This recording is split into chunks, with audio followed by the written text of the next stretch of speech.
Hello everyone, how are you doing? This is MD Tech here with another quick tutorial. In today's tutorial, I'm going to show you guys how to locate the Windows Media Player in Windows 10. So if for some reason you don't see it or it's unavailable, in today's tutorial, I'm going to show you guys how to locate it.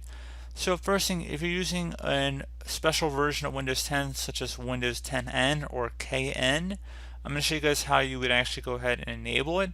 So we would open up the start menu here and type in Windows Features. Best match to come back with turn Windows Features on or off. Go ahead and left click on that. You would locate Media Features here and select the little plus sign after it. And make sure Windows Media Player is checkmarked in here. So again, make sure there's a checkmark next to Windows Media Player. Go ahead and select OK. You might need to restart your computer once you're done and see if that has resolved the problem.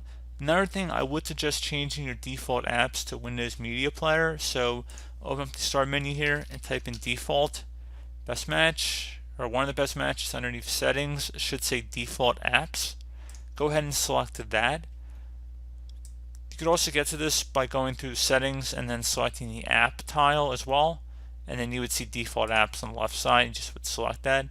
So anyway, on the right now you can change your music player and video player to Windows Media Player.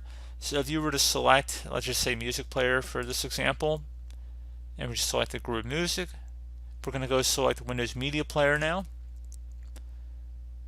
And then you could do the same thing for the video player as well. So again, pretty straightforward. And you can see it's changed to correspond to our selection here.